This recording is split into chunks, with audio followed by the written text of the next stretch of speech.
لیکن یہ بات یاد رہے، اسلام کے اندر، شریعت کے اندر نہ کسی ہستی کی ذات، شخصیت، اس کے مرتبہ مقام کا وسیلہ ثابت ہے، نہ ہی کسی جو ہے کی ذات کا، نہ اس کے مرتبہ مقام کا۔ تین قسم کا وسیلہ ہے جو شرعاً ثابت ہے۔ نمبر ایک، انسان اللہ تعالی کے اسماء حسنہ کا واسطہ دے، وَلِلَّهِ الْأَسْمَاءُ الْحُسْنَى فَادْعُوهُ بِهَا، اللہ کے اچھے اچھے نام ہیں، تم اس اللہ کو انہی ناموں سے پکارو۔ یا اللہ تو رحمان ہے تو تیرے رحمان ہونے کا واسطہ ہم پہ رحمت فرما دے، اللہ تو غفار ہے تو تیرے غفار ہونے کا واسطہ تو معاف فرما دے۔ اللہ کے اسماء حسنہ کا واسطہ۔ دوسری چیز ہوتی ہے انسان جو ہے وہ اپنے نیک عمل کا واسطہ، جیسے ہم نے یہ بھی آیت پہ ایاک نعبد و ایاک نستعین، ربنا آمنا فاغفر لنا۔ ابھی ایمان لانا یہ بندے کا نیک عمل ہے، اللہ کا اقرار، اللہ کے بارے میں دل میں صداقت کا یقین، پھر اپنے عمل کردار سے اللہ تعالیٰ کی بندگی، اطاعت، یہ انسان کے عمل ہے، اور اسی کا نام ایمان ہے۔ اور یہ ایمان کا واسطہ دے کے پھر آگے سوال شروع ہونا ہے۔ تو اس لیے نیک عمل کا وسیلہ، اس حوالے سے بڑی مشہور حدیث ہے صحیح بخاری کے اندر، جس کے اندر ہے کہ نبی علیہ السلام نے فرمایا بنی اسرائیل میں سے 3 آدمی تھے، غار میں پھنس گئے، تو جب غار بند ہے تو وہ پریشان ہوئے، کہنے لگے وہ اپنا اچھا نیک عمل اللہ کے ہاں جو ہے وہ پیش کرو۔ ایک کہنے لگا یا اللہ تو جانتا ہے کہ میرے والدین بوڑھے تھے، میں سب سے پہلے ان کی خدمت کرتا تھا، جانوروں کا دودھ نکالتا، پہلے والدین کو دیتا، پھر میں جو بچوں کو دیتا تھا۔ میرے والدین ایک دن سو گئے، میں دودھ لے کے ان کے پاس کھڑا رہا، میں نے اپنے بچوں کو نہیں دیا جب تک میرے والدین بیدار نہیں ہو گئے۔ تیری رضا کے لیے کیا تو اللہ ہمیں اس سے نجات عطا فرما دے۔ اسی طرح دوسرے نے کہا یا اللہ میرے چچا زاد بہن مجھ سے قرضہ لینے آئی، میں نے اپنی خواہش پوری کرنا چاہی، وہ مجبور تھی، بامر مجبوری اس نے اقرار تو کر لیا، لیکن جب میں برائی کا ارادہ کر کے آگے بڑھا تو اس نے مجھے کہا دیکھ میری آج تک عزت میرے خامد کے علاوہ کسی کے لیے حلال نہیں ہے، اللہ کے لیے ڈر جا، اتق اللہ۔ یا اللہ میں تجھ سے ڈرتے ہوئے اس گناہ سے باز آ گیا، یا اللہ تیری رضا کے لیے گناہ چھوڑا ہے تو اللہ آج مجھے اس مشکل سے نجات عطا فرما دے۔ اللہ نے مزید یا آسانی پیدا کر دی۔ اور ایک نے کہا یا اللہ میرے پاس مزدور مزدوری کرتا تھا، اس کی مزدوری وہ رہ گئی، میں نے وہ اپنے معاملات میں لگا دی، اس کا جتنا نفع بنتا رہا میں جمع کرتا رہا۔ ایک دن لینے آیا کہ میرے کچھ آپ کے پاس بقایا جات تھے وہ دے دیجئے، تو میں نے اس سے کہا یہ گائے کھڑی ہیں، یہ بکریاں، یہ چیزیں تیری لے جا۔ کہنے لگا مذاق تو نہ کرو نا، میرا تو تھوڑا سے قیمت ہے۔ کہنے لگا مذاق نہیں ہے، یہ تیرا حصہ ہے، یا اللہ تو جانتا میں نے سب کچھ اس کا حق اس کو دے دیا، اگر تیری رضا کے لیے سارا کام کیا ہے یا اللہ تو جانتا ہے، ہمیں نجات دے۔ تو وہاں بھی تینوں بندوں نے اپنے نیک عمل کا وسیلہ دیا ہے۔ تیسری اور آخری چیز ہے کسی سے دعا کروا لینا، زندہ بزرگ سے۔ نبی علیہ السلام ممبر پہ کھڑے ہیں، بندہ آیا کہتا یا رسول اللہ ہلاکت الاموال وانقطعت السبل، یا رسول اللہ مویشی مرنے لگ گئے، رستے برباد ہو گئے، اللہ سے دعا کر دیجیے۔ آپ نے دعا کی، اگلے ہفتے پھر معاملہ ہے یا رسول اللہ بارش اتنی ہوگی سارا معاملہ برباد ہو گیا، پھر دعا کی، اللہ نے رحمت کر دی۔ اسی طرح نبی علیہ السلام ام سلیم رضی اللہ عنہا کے گھر میں گئے، کھانا کھلایا ام سلیم نے، تو کہنے لگی یا رسول اللہ صلی اللہ علیہ وسلم میرے بیٹے جو انس کے لیے دعا کر دیجئے۔ تو نبی علیہ السلام نے دعا اللہم اکثر مالہ وولدہ وبارک لہ فیما رزقتہ۔ تو تیسری چیز یہ جو آدم علیہ السلام کے نام کے وسیلے والا معاملہ ہے جی، وہاں پر لکھا تھا بڑی ہستی ہے تو ان کے مرتبے مقام کا، الہی بحق بنی فاطمہ، الہی بجاہ نبی الامی۔ یاد رکھیے اللہ پر کسی کا حق نہیں ہے جو اللہ نے ادا نہیں کیا، اللہ کسی کا مقروض نہیں ہے۔ یہ پلید رافضیوں کا ظلم ہے جو ہمارے سنی بھی رگڑتے ہیں وسیلے کے معاملے میں، کہتے ہیں الہی بحق بنی فاطمہ، یا اللہ تجھے ماں فاطمہ رضی اللہ عنہ کے بیٹوں کے حق کا واسطہ۔ بھئی کون سا حق ہے جس کا رب مقروض ہے؟ جو ماں فاطمہ رضی اللہ عنہ کے بیٹوں کا حق رب کے ذمے باقی ہے جو رب نے دیا نہیں، جس کا تم رب کو جو ہے وہ احساس دلا کر کے، رب کو احسان جتلا کر کے اپنی قبولیت کی توقع رکھتے ہو۔ یہ پلید رافضیانہ انداز ہے، لوگ دعا میں رگڑ جاتے ہیں، تکلف و تسنع کے اندر، یا بعض جو ہے بڑے عقیدت میں الہی بحق بجاہ نبی الامی، نبی محمد صلی اللہ علیہ وسلم جو ہے ان کے مرتبے کا واسطہ. بھئی جاہ مرتبہ مقام نبی اللہ پوری کائنات میں سب سے افضل ہے، لیکن نبی علیہ السلام کے منصب مرتبے مقام کا وسیلہ شریعت میں ثابت نہیں ہے. یاد رکھیے یہی وہ شرک ہے جس نے سابقہ بالخصوص مشرکین مکہ کو تباہ و برباد کیا، وسیلے والا شرک. اور وہ کیا تھا؟ ما نعبدهم الا ليقربونا الى الله زلفا.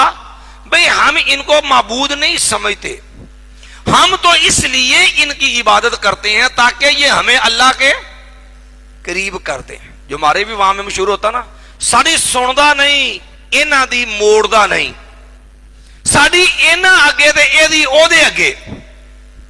سورہ زمر ہے نا، ما نعبدهم الا ليقربونا الى الله زلفا. یہی وہ وسیلے والا شرک ہے جو اس کے اندر مشرکین مکہ غرق تھے. لیکن ایک بات ذرا اور بھی ذہن میں رکھیے، ہمارے عام طور پر طلبہ بعض ایسے ہوتے ہیں کہ ہمیں نے وسیلے پر بات تو کر دی اقسام کی، ان کو بیچارہ یہ نہیں پتا وسیلے کا مطلب کیا ہے. تو پھر لوگ مثالیں دے دے کے ان کو گمراہ کرتے. دیکھو جی بادشاہ کو ملنا ہو تو وزیر کی ضرورت ہوتی ہے. دیکھیے جی آپ نے جو ہے وہ چھت پہ چڑھنا ہو تو سیڑھی کی ضرورت ہوتی ہے. وہ اللہ کے بندو یہ جو وسیلہ ہے نا، یا ایھا الذین آمنوا اتقوا اللہ وابتغوا الیہ الوسیلہ، سورہ مائدہ میں ہے، ایمان والو اللہ سے ڈر جاؤ اور اس کے طرف وسیلہ. وسیلہ کیا ہے؟ وسیلے کا معنی ہوتا ہے قرب، اللہ کا قرب، نزدیکی، اللہ کا تقرب، اس کو وسیلہ کہتے ہیں. ایک ہوتا ہے وسیلہ بمعنی ذریعہ، واسطہ. شریعت کے اندر جو یہ لفظ ہے جس معنی میں مستعمل ہے، جو مطلوب مقصود ہے، جس پہ نزاع ہے، وہ ہے قرب والا معنی کہ اللہ کا قرب کس سے ملے گا. اس وسیلے کا معنی ہے قرب. ما یا ایھا الذین آمنوا اتقوا اللہ وابتغوا الیہ الوسیلہ. اے ایمان والو اللہ سے ڈر جاؤ اور اس کی طرف قرب حاصل کرو. اب دیکھیے قرب ملے گا کیسے اللہ کا. شریعت ہمارے سامنے، قرآن دیکھ لیجیے، رسول اللہ صلی اللہ علیہ وسلم کی حدیث دیکھ لیجیے. اب قرآن مجید سورہ الکہف آیت نمبر 110 ہے، آخری آیت ہے. اللہ نے اس وسیلے کا ذریعہ بتا دیا اللہ قرب کیسے ملنا ہے. فرمایا فمن کان یرجو لقاء ربہ فلیعمل عملا صالحا ولا یشرک بعبادت ربہ احدا. ادھر سورہ مائدہ میں حکم کیا تھا؟ اتقوا اللہ، اللہ سے ڈرو، وابتغوا الیہ الوسیلہ، اللہ کا قرب تلاش کرو. اب قرآن و سنت کو پڑھیے اور دیکھیے کہ اللہ نے قرب کا طریقہ کیا بیان کیا. رب کا قرب کیسے ملے گا؟ لوگوں کے بنائے طریقوں سے یا شریعت کی بتائی تعلیمات سے؟ اللہ نے فرمایا کہ فمن کان یرجو لقاء ربہ، تم میں سے جو آدمی اپنے رب کی ملاقات کی امید رکھتا ہے، اللہ کی ملاقات چاہتا ہے. اب رب کا قرب لینے کا طریقہ کیا ہوگا؟ دو کام سے بیان کیے. فلیعمل عملا صالحا، پہلی چیز وہ عمل صالح کرے. دوسری چیز ولا یشرک بعبادت ربہ احدا، وہ اپنے رب کے ساتھ کسی کو شریک نہ بنائے. اب رب کی بندگی میں کسی کو حصے دار شریک نہ بنائے. تو سورۃ الکہف اس کی یہ آیت 110 یہ دلیل ہے کہ دو چیزوں کے ذریعے رب کا قرب ملتا ہے، عمل صالح اور اخلاص. کتنی چیزیں ہو گئیں؟ دو. نمبر 1 عمل صالح، نمبر 2 اخلاص، کہ بندے کا مقصد صرف اللہ کی رضا ہو اور عمل صالح. عمل صالح کیا ہوتا ہے؟ یاد رکھیے عمل صالح میں 3 شرطیں ہوتی ہیں. بندہ مومن ہو اور وہ عمل جو کرے وہ عمل شریعت کے مطابق ہو، شریعت سے ثابت ہو.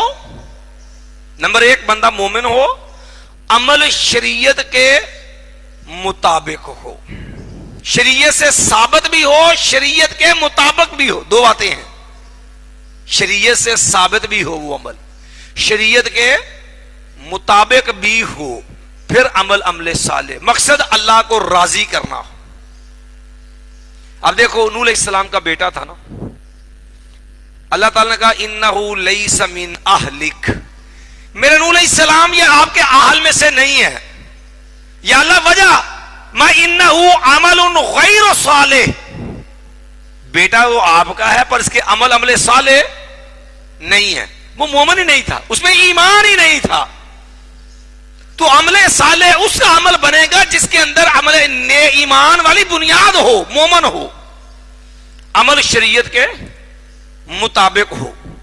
اگر عمل شریعت سے ثابت نہ ہو تو یاد رکھیے نہ شریعت کے مطابق نہ ہو، کرنے والا صحابی رسول بھی ہو وہ نیکی نہیں بنتا۔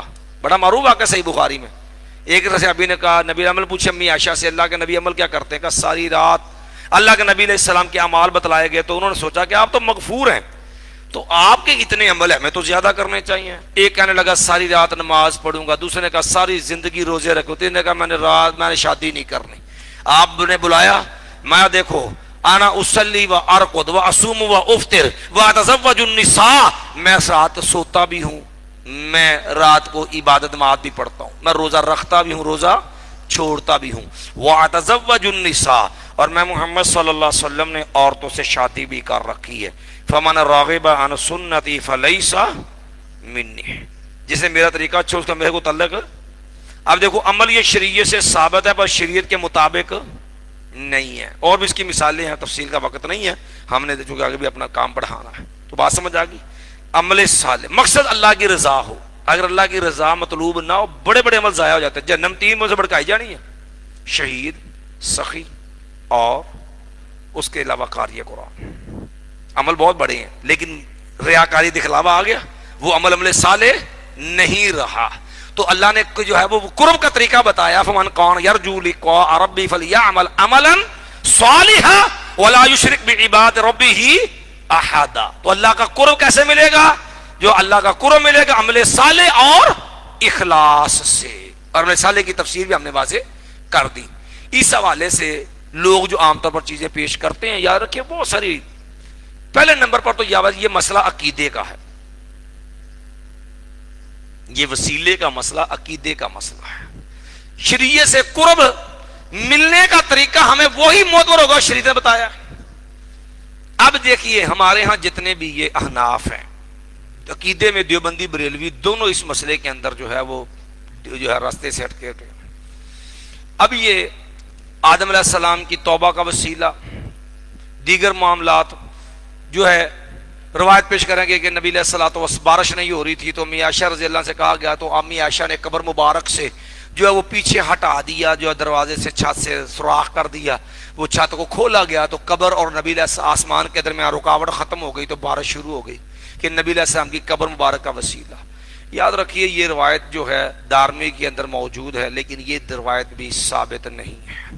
آدم علیہ السلام کے وسیلے کی روایات پر تفصیلی جو ہے وہ مقالہ شیخ مولانا غلام مصطفیٰ ظہیر احمد پوری حافظہ اللہ تعالیٰ، ان کا پورا رسالہ ایک مطبوع ہے جو ہے السنہ کا خاص نمبر ہے وسیلہ نمبر، اس کے اندر ان روایات پر تفصیلی کلام موجود ہے۔ دارمی وغیرہ کی روایات بھی ثابت نہیں ہیں، اس لیے جو ہے یاد رکھیں ان میں سے کوئی روایت بھی ایسی نہیں ہے جو پایا ثبوت کو پہنچتی ہو۔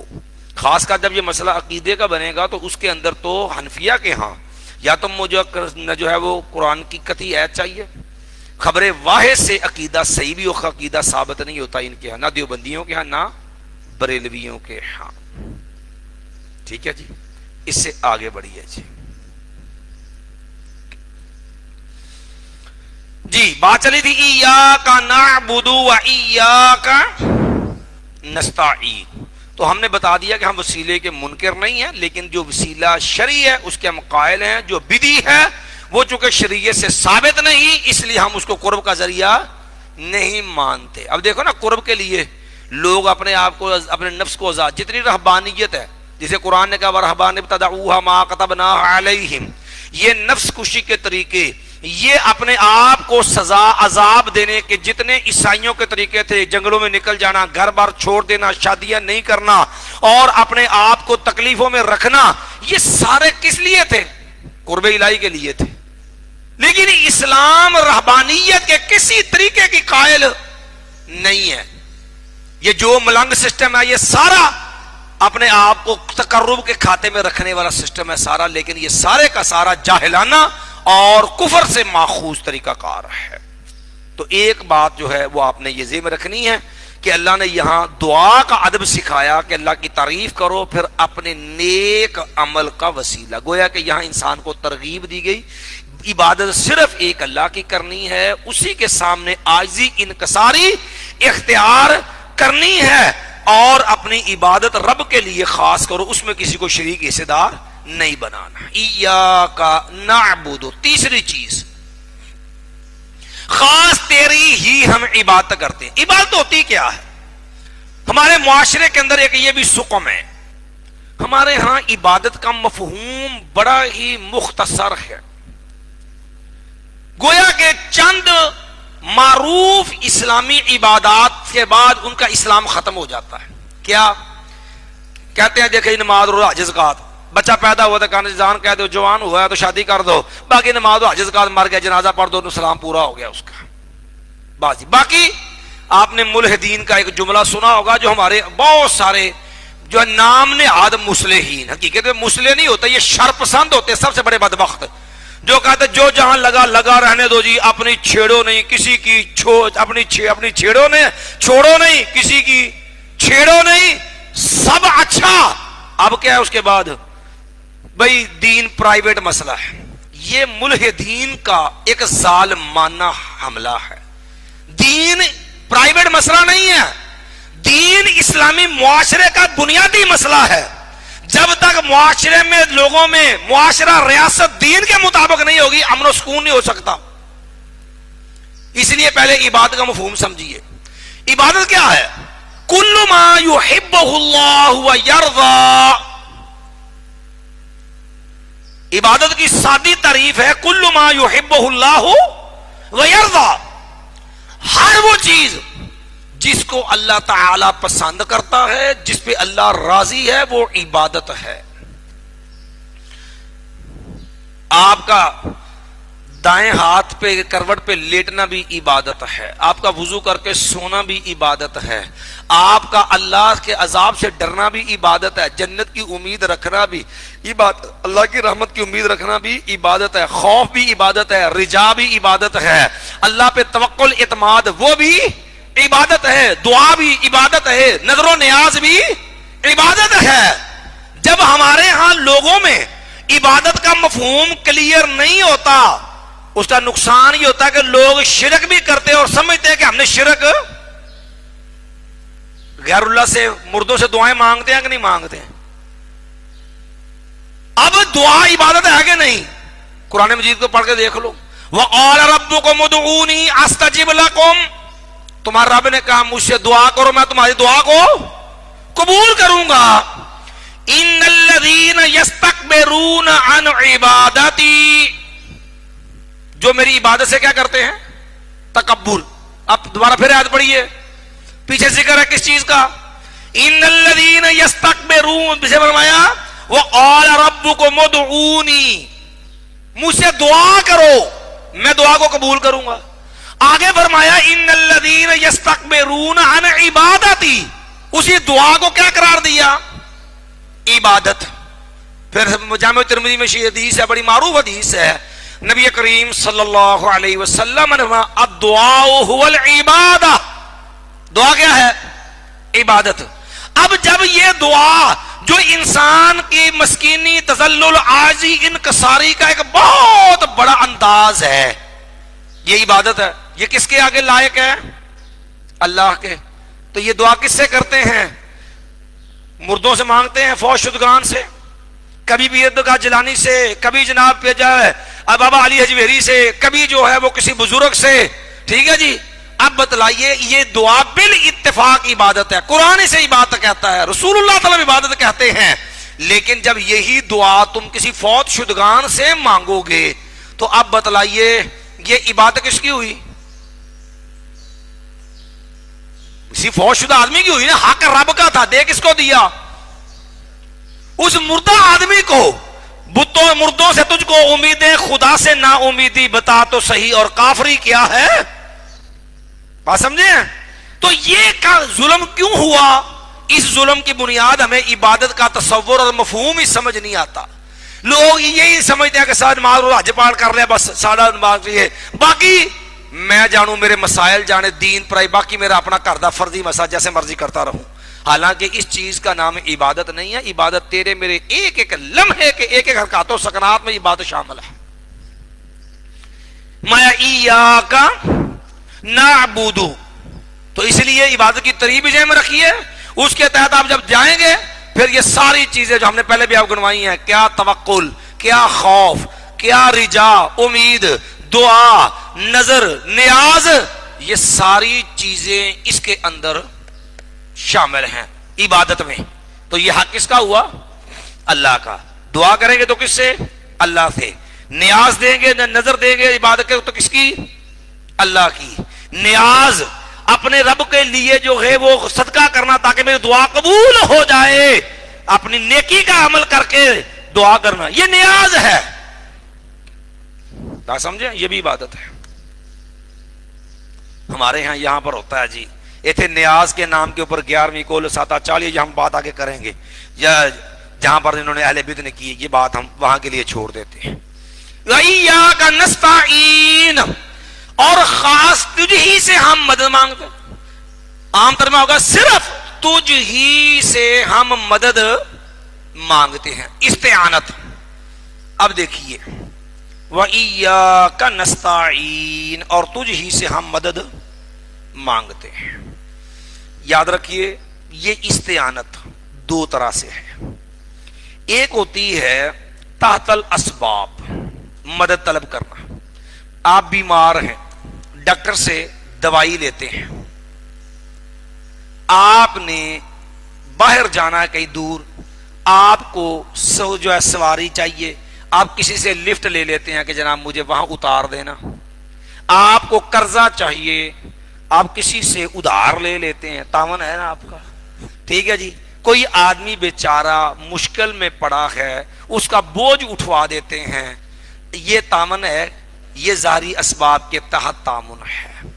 یاد رکھیے اس کا کوئی منکر نہیں ہے. کوئی آپ سے سوال کرتا، فقیر مانگتا، آپ پیسے دے دیتے ہیں، یہ تعاون تو ہے، آپ اس کی ضرورت وقتی پوری کر رہے ہیں، لیکن اس کو غنی نہیں کر سکتے. غنی کرنا کس کا کام ہے؟ اللہ کا.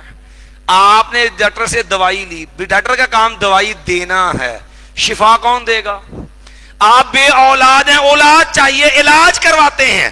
اب ظاہری اسباب کے تحت علاج تو ڈاکٹر کرے گا، لیکن اولاد دینا کس کا کام ہے؟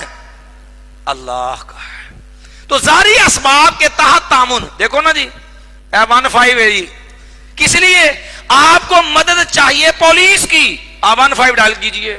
آپ کو مدد چاہیے ایمبولینس کی، آپ 1122 جو ہے وہ ڈائل کر لیجئے. ٹھیک ہے جی. اسی طرح مختلف یہ تحت الاسباب تعاون ہے. اگر آپ یہ اسباب اختیار نہیں کریں گے کوئی آپ کی مدد نہیں کرے گا. مثال سے گھر چور آ جان تے بندہ اندر وڑ کے چیکی جاوے، او پولیس والے تہاڈا بیڑا گرک ہو جائے، تسی میں ماریا گیا لٹیا گیا تسی آئے نہیں. تو پھر بعد بندہ کہے دیکھو جی ساری ملک دی پولیس ہی بڑی ظالم ہے، میرے گھر ڈاکو میں واجہ ماریا بڑھیا ہی کوئی نہیں. کوئی آدمی اس کو عقل مند کہے گا؟ کیا کہیں گے کہ بے وقوف تیرے پاس موبائل نہیں تھا، تو تیرے پاس فون نہیں ہے، کسی کو کہتا 15 پہ کال کرتا.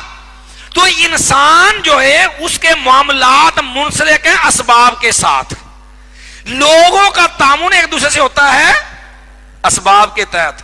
بندے لٹ ٹوٹی ہوئے روڈ تے پیا باجا مار جائے، او 1122 والے ہو، او 1122 والے ہو، آ جاؤ، آ جان گے. انہاں بیچارے تو نہیں پتا کہڑا روڈ تے پہ جبھی جاندا ہے. ہاں آپ اسباب اختیار کریں گے، کال ڈائل کریں گے، نمبر ملائیں گے، تب جا کے ان سے رابطہ ہوگا تو کوئی مدد پہنچے گا. تو انسانی تعاون دو لوگوں کے ساتھ جو ہوتا ہے وہ کس کے ساتھ ہوتا ہے؟ اسباب کے تحت. دیکھو ہم آنکھوں سے دیکھتے ہیں نا، ٹھیک ہے، لیکن اس دیکھنے کے لیے باہر روشنی چاہیے کہ نہیں؟ تو جے بندے نے اکھاں تے کپڑا پا دیو، ہوں بندے تندرست صحت مند اکھاں کھولی کھڑا ہوئے، نظر آ جائے گا؟ اب آنکھیں تو کھلی ہیں لیکن دیکھنے کے لیے باہر کیا چاہیے؟ روشنی. پھر بھی دیکھے گا تو کتنا کو؟ ایک لمٹ ہے، محدود ہے، ہر جگہ سے دیکھ سکتا نہیں. یہ دیکھنے میں آنکھوں کا محتاج دیکھنے کے لیے پیچھے روشنی نور کا محتاج، نور کے بعد باہر جو ہے وہ روشنی کا محتاج، نیرج نظر آمدہ، تو گویا کہ اس کا دیکھنا، چلنے کے لیے پاؤں کا محتاج، پاؤں کے لیے زمین کا محتاج جس کے اوپر چلنا ہے. پانی تے چل سکتا، ہوا چھوڑ سکتا نہیں. انسان کی پوری زندگی دیکھنے، پکڑنے کے لیے ہاتھ، چلنے کے لیے پاؤں، دیکھنے کے لیے آنکھوں، سوچنے کے لیے دماغ، سننے کے لیے کان، کھانے کے لیے منہ، سونگھنے کے لیے ناک.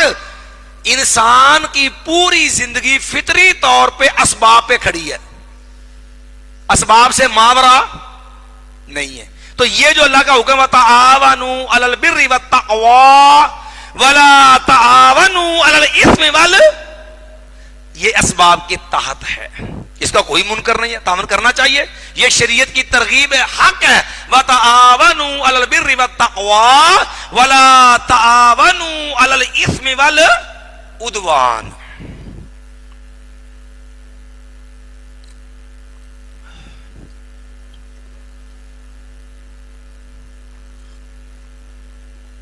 الحمدللہ. اب جی دوسرا، ایک دوسری قسم ہے جہاں ظاہری اسباب نہیں ہے، ما فوق الاسباب. ما فوق الاسباب کسی سے مدد مانگنا. اب دیکھو نا، ہم نے اس کی ایک مثال دی کہ آپ کو پولیس کی مدد چاہیے، اسباب کے تحت ملے گی، 115 ہے نا. ایمبولینس چاہیے تو 11 بائی مدد کے تحت، اسباب کے تحت ہے نا. اگر اسباب سے ہٹ کے اب چیخے ماریں گے، کوئی آنے کو تیار ہے؟ کسی کو پتہ ہی کون ہے آپ کیا کر رہے ہیں. اب ہم یہاں سے کھڑے ہو کے اگر سعودیہ کے اندر کسی بندے کو آواز دے، کیا ہماری آواز جائے گی؟ کیا وہ وہاں سن سکتا ہے؟ وہ جانتا ہے؟ نہیں سنتا. لیکن اللہ تعالی ہر ایک کو جانتا ہے، ہر ایک کی سنتا ہے، ہر ایک کو دیکھتا ہے. کائنات کا رب ان اسباب، وسائل، ذرائع کا محتاج. قد سمع اللہ قول التی تجادلک فی زوجہا وتشتکی الی اللہ. نبی علیہ السلام جو ہیں، آپ کے گھر میں ماں خولہ آئی، ماں جمی عائشہ فرماتی ہیں میرے ساتھ باتیں کر رہی ہیں، اور قربان جب اپنے رب پہ جس رب کہتی مجھے گھر میں چھوٹا سا اجرا ہے، مجھے پوری سمجھ نہیں آئی کہ ماں خولہ کہہ رہی ہیں. قربان جو اپنے رب پہ جس ساتوں آسمانوں سے اوپر عرش مولا پہ سن لیا. قد سمع اللہ قول التی تجادلک فی زوجہا. سلیمان علیہ السلام جو ہیں بارش کے لیے نبی جا رہے ہیں، ایک چیونٹی جو ہیں وہ ٹانگے اوپر اٹھا کر کے دعا کر رہی، اللہم انا خلق من خلقک فتسقینا. اللہ ہم بھی تو تیری مخلوق میں سے ایک مخلوق ہے، تو میں بارش عطا فرما دے. اس نبی کو رب نے جب معجزہ دیا، وہ جو جانوروں کی حشرات کی باتیں بھی سن لیتے ہیں. کہنے لگے لوگوں ارجعوا، واپس چلو، قد سقیتم بدعوت غیرکم. دیکھو اللہ نے دوسروں کی دعاؤں سے تمہیں بارش عطا کر دی ہے. وہ چونٹی جس کی چال 8 بھی کسی کو سنتی، پاؤں کر جب مر جائے تو محسوس بھی، اللہ تو اس کی بھی سن لیتا ہے. تو اب بات آ گئی کہ جہاں اسباب نہیں ہیں وہاں شور پکار دعا، صرف مدد کس سے مانگنی ہے؟ اللہ تعالی سے. کیوں؟ یاد رکھو مدد کے لیے 4 اسباب چاہیے، 4 چیزیں ہونی جس سے مدد مانگنی ہے. مستغاث من، جس سے مدد مانگی جا رہی ہے. نمبر 1 جس سے ہم نے مدد طلب کرنی ہے، ہمیں اس کے حوالے سے 4 چیزیں مطلوب ہیں. کون کون سی؟ نمبر 1 اس ہستی کے پاس علم غیب کا علم ہونا چاہیے. کیوں جی؟ اور مدد مانگ کون رہا ہے؟ کس سے مانگ، کس لیے مانگ رہا ہے؟ یہ حق پہ ہے کہ باطل پہ ہے؟ سچا کون ہے، جھوٹا کون ہے؟ کس کے خلاف مانگ رہا ہے؟ کیا مدد چاہیے؟ نمبر 1 جس سے مدد مانگنی ہے اس کے پاس غیب کا علم ہونا چاہیے. نمبر 2 وہ ہر ایک زبان میں، ہر ایک جگہ سے، ہر ایک کی سننے پہ قادر ہو. سما، ہر ایک کی ہر جگہ سے ہر زبان میں سننے پر قادر ہو. اور دیکھو نا اسی پنجابی ہیں، بابا ساڑا عربی ہوئے جنہوں اس کو منگنی ہے تو وہ ساری سمجھ لے گا۔ اب عبداللہ شیخ رحمۃ اللہ کی بات مجھے یاد آ گئی تو ضمن فرمانے لگا، میں بغداد کے دورے پہ گیا نا تو ایک آدمی پیر عبد القادر جیلانی کے دربار پہ کھڑا نا، یا بابا عبد القادر، یا پیر عبد القادر جیلانی میرا فلاں معاملہ ہے، حضرت یا غوث اعظم میرا فلاں معاملہ، اپنے انداز سے لگا۔ عبداللہ شیخ رحمۃ اللہ علیہ فرمانے لگے، میرے ذہن میں نہ آیا، میں نے تھوڑا بابے کو نا بازو سے ہلایا، میں نے کہا بابا جی پیر صاحب نو پنجابی نہیں آتی، پیر صاحب نو پنجابی نہیں آتی، تو کہنا پتر پھر ہوں میں کی کرا، مینو عربی نہیں آتی۔ سما وہ ہر ایک کی ہر زبان میں ہر جگہ سننے پہ کیا ہو تو جی ایسی بولی جائیے انہوں پتہ ہی کوئی نہیں کون بولتا پیا کی آندا ہے۔ اور یارو ہر زبان پہ تو رسول اللہ صلی اللہ علیہ وسلم بھی قادر نہیں تھے۔ دیکھو نا عبرانی تھی نا، زید رضی اللہ تعالیٰ عنہ کو نبی نے کہا نا کہ میں یہودیوں پہ اعتماد نہیں، عبرانی سیکھو۔ 15 دن کے اندر زید رضی اللہ عبرانی سیکھ لی۔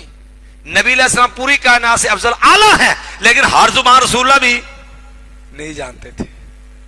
تیسری چیز جس سے مدد مانگنی ہے اس کے پاس دنیا کے ہر قسم کے خزانے ہونے چاہیے۔ وَلِلَّهِ خَزَائِنُ السَّمَاوَاتِ وَالْأَرْضِ، کسی کو پروٹی چاہیے، کسی کو بچے چاہیے، کسی کو جو ہے وہ جنگی سامان چاہیے، کسی کو جو ہے وہ پیسہ چاہیے، کسی کو جو ہے وہ کسی اور انداز کی افرادی قوت چاہیے۔ اس کے پاس جو ہے وہ دنیا کے سارے خزانے ہونے چاہیے کہ کوئی جو بھی مانگے اس سے وہ مل جائے۔ نمبر 4 خزانے ہونے کے بعد اس کے پاس خدائی اختیارات ہونے چاہیے، وہ جو چاہے جب چاہے جہاں چاہے جیسے چاہے وہ کر گزرے، کوئی رکاوٹ۔ اس کے پاس کیا ہونا چاہیے؟ خدائی اختیارات۔ کتنی چیزیں ہو گئی؟ علم غیب ہونا چاہیے۔ نمبر 2 وہ ہر ایک کی سننے پہ سمجھنے پہ قادر ہو۔ نمبر 3 اس کے پاس دنیا کے سارے خزانے ہونے چاہیے ہما قسم کے۔ نمبر 4 اس کے پاس خدائی اختیارات ہوں، پھر مت مانگو گے نا تبھی کچھ کرے گا۔ تو ظاہر ہے یہ ایسی چیزیں کسی بھی ہستی میں ممکن نہیں ہے۔ اب آپ دوسرے انداز سے دیکھ لیجئے کہ آج جتنی کو بھی لوگ مدد مانگتے ہیں، مثال کے طور پہ پیر عبد القادر جیلانی سے لوگ مدد مانگتے ہیں، غوث اعظم کہتے ہیں، کیا پیر عبد القادر جیلانی یہ سب کچھ دینے پہ قادر ہیں؟ یار وہ تو بیچارے اپنا فوت شدہ جسم نہیں بچا سکے۔ بات آئی ہے تو ضمن یہ بھی بتا دیتے ہیں، ایاک نستعین۔ پیر عبد القادر جیلانی فوت ہوئے نا تو ان کی قبر جس جگہ پہ بنی تھی بغداد میں، وہ جگہ سرکاری ملکیت میں تھی، وقف شدہ جگہ تھی۔ اس وقت کا جو خلیفہ تھا نا، حکمران تھا جو، اس نے کہا کہ یہ ان کی قبر جو ہے یہ وقف جگہ پہ کیوں ہے، یہ ان کی ذاتی جگہ تھوڑی ہے، تو اس کو الگ یہاں پہ کیوں دفن کیا؟ اس نے جو ہے پیر عبد القادر جیلانی کی پوری قبر اکھڑوائی اور پیر صاحب کی جسم ہر چیز سمیت سارا کچھ جو قبر کی باقیات سمیت سب کچھ دریائے دجلہ میں گرا دیا۔ یہ موجودہ قبر پیر صاحب کی جعلی قبر ہے، اصل قبر نہیں ہے۔ اب کہو گے جی اس کی دلیل، نہ دور جانے کی ضرورت نہیں، بریلوی عالم ضیاء اللہ قادری بریلوی مولوی گزرا، ضیاء اللہ قادری سیالکوٹی، ضیاء اللہ قادری جو ہے نا اس کی کتاب ہے سیرت غوث الثقلین۔ ضیاء اللہ قادری بریلوی نے سیرت غوث الثقلین کے اندر بھی یہ واقعہ نقل کیا ہے۔ اس کے علاوہ بھی اس کے مجھ سورس سارے بتا دیتے ہیں، یہ ہم نے الزامی طور پہ دیا کہ یہ وہ بھی مانتے ہیں یارو جو اپنی قبر بچانے پہ قادر نہیں ہے، وہ تیرے بچے بھی بچائے گا، تیری جان روح بھی واپس لائے گا۔ اور علی اجویری ہیں، الگ بات ہے کہ تاریخی طور پر یہ مسئلہ بھی متنازع ہے کہ ان کی قبر کدھر قلعے والی جگہ پہ ہے یا وہاں پر ہے، یہ مسئلہ بھی تشنع تحقیق میں ہے، الگ بات ہے۔ اب جتنے بھی فوت شدہ ہیں ان کے پاس علم غیب ہے، کو دلیل چاہیے، سنتے ہیں ہر ایک ہر جگہ سے ہر وقت، کیا ان کے پاس رب کے خزانے ہیں، خدائی اختیارات ہیں؟ کسی کے پاس بھی نہیں ہے۔ اب جب اس چیز پہ آتے ہیں نا تو پھر ہم عوام الناس کو دھوکہ دیتے ہیں، حالانکہ مانگتے ان سے سارا کچھ ہی ہیں، پھر سب کے لیے عہدے بانٹے ہیں۔ کیا پھر تو کہا جی ویسے مطلق غوث اعظم جی کمال شال چاہیے تے گنج بخش فیض عالم حضرت نور خدا پیر تو یہ علی جویری ہیں، ان کو داتا سمجھ کے ان کے نام پہ مانگا جاتا ہے. اور ادھر شیعوں کا مرکز ہے امام بری سرکار، یہ رافضیوں کا دربار ہے، جیسے لال شبار رافضیوں کا پلید رافضیوں کا دربار ہے، سنی بھی پوچھتے ہیں، ہے خالص رافضیوں کا ہے یہ سارا، بری بری بری بری بری امام بری. ٹھیک ہے جی، قسمت بدلوانی ہو تو ان کو. اور یہ سارے عقیدے قرآن حدیث سے نہیں ہوتے، نہ ہے قرآن حدیث میں. ان کے ثبوت کے لیے پھر جو ہے وہ قوالیاں ہوتی ہیں، جو شراب پی کے چرس پی کے بکواس کرتا ہے. اور قوال پتہ کسے کہتے ہیں؟ قال یقول، قولن کا معنی کیا ہوتا ہے؟ کہنا. تو اسم مبالغہ وزن ہے فعال، اس لیے قال یقول سے مبالغہ بنے گا قوال. پنجابی میں معنی بنتا بکواسی تے پونکا. قوال کا معنی کیا ہوتا ہے؟ بکواسی پونکا. اور وہ چرس پی کے بکواس کرتا ہے جو ہے تقدیر بدلنے والے دا ہے وچ لاہور دے ڈیرا، بابا شاہ جمال تے پتر دیوے رتے لال. یہ بات ہم نے کیوں کی ہے؟ جب یہ ان چیزوں سے جو ہے آپ کہیں گے کہ یہ چیزیں چاہیے تاکہ پتہ چلے اس کے پاس یہ اختیارات ہیں. پھر ہمارے ہاں جتنے بھی جو غیر اللہ سے مدد مانگنے کے قائل ہیں، دیوبندی بھی مانگتے ہیں، بریلوی بھی مانگتے ہیں. دیوبندی عالم مولانا سے جو ہے پیر جو ہے یہ ترجمہ جو کیا اس نے مولانا محمود صاحب دیوبندی نے، تفسیر ہے اس کے اوپر شبیر احمد عثمانی کی، اور یہ مارکیٹ میں دیوبندی تفسیر موجود ہے، تفسیر عثمانی. اس کے اندر شرکیہ تفاسیر موجود تھیں، گمراہ کون عقیدے تھے، جس وجہ سے سعودی حکومت نے تفسیر عثمانی بین کی ہے. پہلے سعودیہ چھپتی تھی، سعودیہ نے کہا ہم امام واضح ہوا کہ اس میں شرکیہ معاملات ہیں، اس میں گمراہی والے عقائد موجود ہیں. اس وجہ سے سعودی حکومت نے تفسیر عثمانی بین کر دی.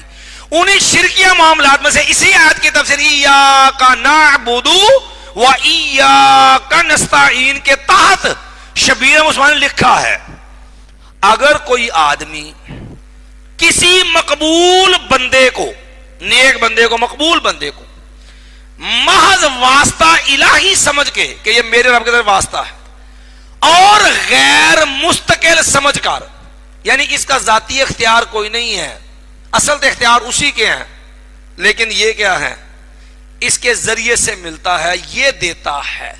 اگر غیر مستقل سمجھ کر کے اگر اس سے استعانت کی جائے تو جائز ہے. کسی مقبول بندے کو محض واسطہ الہی سمجھ کر اور غیر مستقل سمجھ کر، اب دیکھو جی واسطہ الہی غیر مستقل، غیر مستقل مطلب کیا؟ مستقل تو اللہ ہے جس کا دوجہ صدر میں معنی ہوتا ہے، جو ہمارے عام بریلی بھی معنی کرتے ہیں کی جی ذاتی اور عطائی، کہ اصل اختیارات تو اللہ کے پاس ہیں لیکن اللہ نے سرکار کو اختیارات عطا کیے ہیں. اللہ تعالیٰ ذاتی ہے مددگار اور یہ عطائی ہے. یہ بھی ایک مسئلہ حل کر لیتے ہیں، اس لیے کہ یہ ہمارے معاشرے میں عام مغالطہ ہوتا ہے. بھئی آپ کے پاس دلیل ہے کہ اللہ نے یہ اختیار عطا کر دیے ہیں، یہ تقسیم ہی غلط ہے. ایک تو یہ تقسیم غیر فطری ہے. فطری تقسیم کیا تھی؟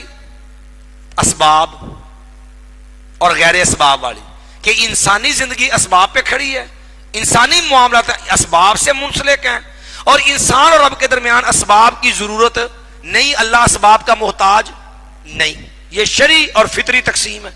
اب اہل بدع نے تقسیم بنا لی، کون سی؟ ذاتی اور عطائی. اللہ کے اختیارات ذاتی، بندوں کے عطائی، سرکار کے عطائی. اس کے اوپر مولانا غلام رسول سعیدی بریلوی، اس کی تفسیر ہے تبیان القرآن. یہ مفتی منیب الرحمان کے مدرسے کے اندر یہ صدر جو ہے شیخ الحدیث تھے. ان کی تفسیر بخاری کی شرح بھی ہے، مسلم کی شرح بھی ہے، اور ان کی تفسیر تبیان القرآن بھی ہے. تفسیر تبیان القرآن کے اندر لہو دعوت الحق، خالص پکار اسی اللہ کا حق ہے. اس کے تحت لکھا ہے کہ چلو یہ تو ہم کہتے ہیں کہ ہم جو ہے اصل تو اللہ، غیر اللہ جو ہے وہ اللہ کی اذن سے، اجازت سے، رب کی عطا سے دیتے ہیں. کہنے لگے پر ہمارے پاس کیا دلیل ہے کہ جس بزرگ سے ہم مانگ رہے ہیں اس کو اذن مل چکا ہے، رب نے عطا کا اس کو اختیار دے دیا ہے، اجازت کی دلیل ہے آپ کے پاس؟ اب چاہیے نا دلیل، عطا کی دلیل چاہیے کہ نہیں؟ مثال کے طور پہ اب دیکھو نا، شعر تو بنا لیا بغض کے اندر. ہمارے میاں جمیل صاحب اللہ ان کو تندرستی دے، برکت دے، میاں جمیل صاحب نے تحریک کھڑی کی کہ یہ ایک شرک کے خلاف، قبر پرستی کے خلاف. انہوں نے ایک نعرہ دیا عوام کو سمجھانے کے لیے، حاجت روا مشکل کشا ایک خدا ایک خدا دیا. ہمارے جو شرک کے دل دادا حضرات تھے نا، انہوں نے کہا نہیں، حاجت روا مشکل کشا بے اذن خدا مصطفیٰ صلی اللہ علیہ وسلم.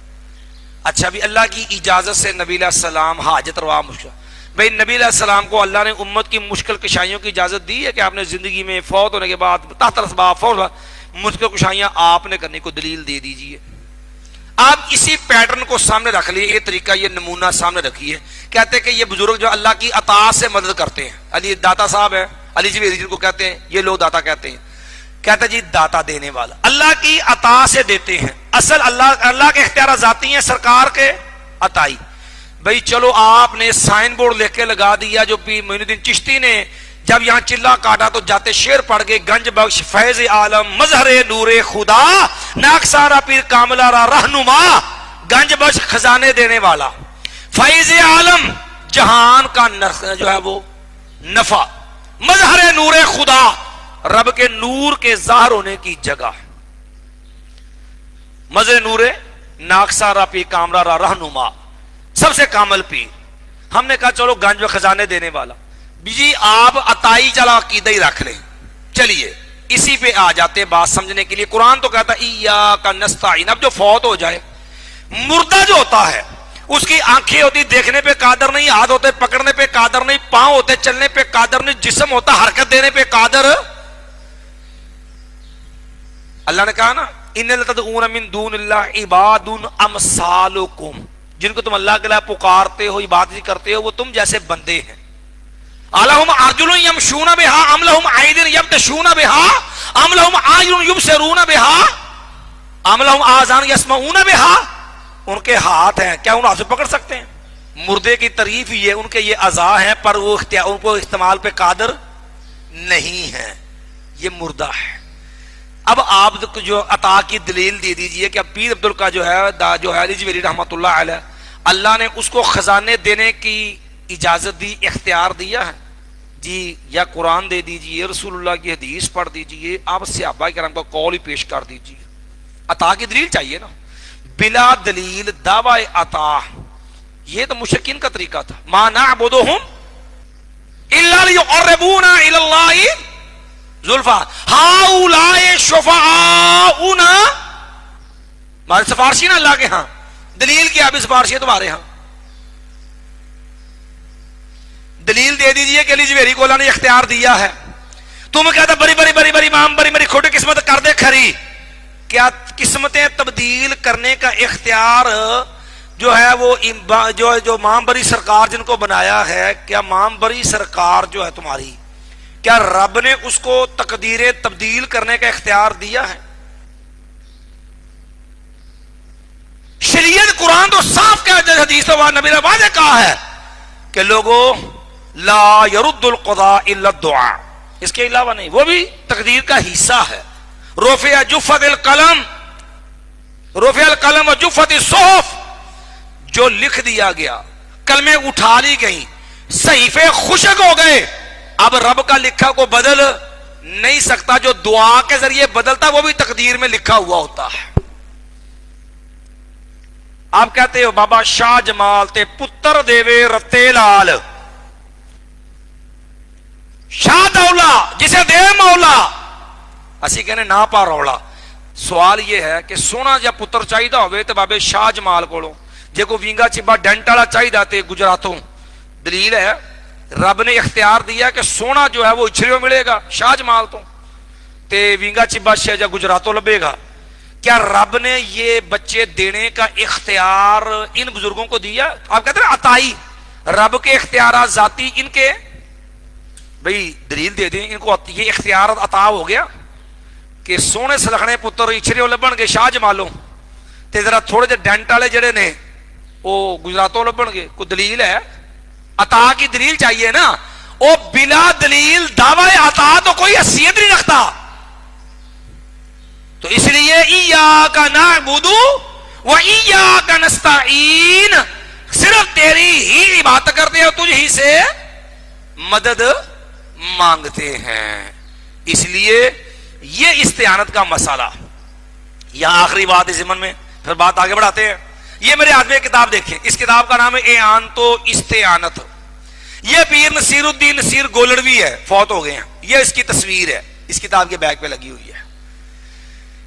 نصیر الدین نصیر گولڑوی یہ پیر مہر علی شاہ کا پوتا تھا. اس نے، یہ پڑھا لکھا ایک آدمی تھا، شاعر بھی تھا. اس نے ایک ربائی لکھی. ربائی وہ ہوتی ہے جو یعنی وہ غزل کا یا وہ چیز مکفہ کلام جس کے ہر چیز کے جو ہے وہ 4 جزوں پر مشتمل شعری میں جو ہے وہ کتے ہوتے ہیں. اس نے اس میں شعر لکھا، کیوں مانگتا ہے مانگنے والوں سے، کیوں مانگتا ہے مانگنے والوں سے. اس پر کسی نے تبصرہ کر دیا کہ بھابی ہو گیا یہ کہا دیکھو یہ نے بزرگوں سے مانگ نفی کر دی. اس نے پھر اس کا پورا رگڑا نکالا اور یہ پوری کتاب لکھی اعانت و استعانت، پڑھنے والی ہے. گو کہ اس نے اپنے بدعی نظریات کو بھی کچھ نہ کچھ سہارا دیا ہے، لیکن کھل کے معاملہ کیا ہے کہ مشرکین مکہ تو سخت مشکل میں پھنس جاتے نا، تو وہ بھی کہتے تھے اخلص جو ہے وہ بھی مشکل، کڑی مشکل میں. عام حالت میں تو رب سے مدد مانگتے تھے، جب جو عام حالت میں تو اپنے بتوں سے مدد مانگتے تھے، مشرک اپنے معبودان باطلہ سے. کڑی مشکل آتی تو رب سے مانگتے تھے. فَإِذَا رَقِبُوا فِي الْفُلْكِ دَعَوُا اللَّهَ مُخْلِصِينَ لَهُ الدِّينَ فَلَمَّا نَجَّاهُمْ إِلَى الْبَرِّ إِذَا هُمْ يُشْرِكُونَ. کہنا ہمارے مسلمان اس سے بھی کٹڑ مشرک ہیں، اس سے سخت شرک کرتے ہیں. وہ تو کڑی مشکل میں بھی کس کو وعدہ دیتے تھے؟ اللہ کو. فَإِذَا رَقِبُوا فِي الْفُلْكِ، جب وہ کشتی میں سوار ہوتے ہیں، دعوا اللہ مخلصین لہ الدین، وہ اللہ کے لیے جو ہے وہ خالص کرتے ہوئے اللہ کو پکارتے، دعا اسی کو پکارتے. جب اللہ نجات دے دیتا تو شرک شروع کر دیتے ہیں. بات سمجھے؟ کیا تھا ہمارے یہاں کیا ہوتا ہے جب کڑی مشکل آتی ہے تو کہتا بہاول حق بیڑا تک. یہ کڑی مشکل میں بھی رب کی بجائے آوازیں کس کو ہیں؟ اپنے خود ساختہ معبودوں کو. یا کہتا لے یاری والے دا نا تیری تردی ہوئی ڈوب جائے گی. ادھر ہی ہونی نا پھر. ویسے تو یہی کہتے ہیں نا، یہ لے یاری دا تیری ڈوبی ہوئی تر جائے گی. یا معین الدین چشتی کہتے پار لگا دے میری کشتی. فَإِذَا رَقِبُوا فِي الْفُلْكِ دعوا اللہ مخلصین لہ الدین، کہ مشرک نبی کا منکر، رب کا منکر جن کی طرح اللہ نے اپنا نبی کھڑا کیا، وہ کڑی مشکل میں بھی رب کو پکارے. یہ کلمہ پڑھ کے بھی کڑی مشکل میں مردوں کو آوازیں دے. کیا تیرا ایمان سونے کا اور ان کا پیتل کا تھا؟ تو اس لیے جو ہے یہ بدترین شرک ہے جو یہ کرتے ہیں. تو اس لیے جو ہے استعانت صرف ایک رب کے سے خاص ہے. ایاک نستعین، خاص تیری ہی، خاص تجھی سے ہم مدد طلب کرتے ہیں.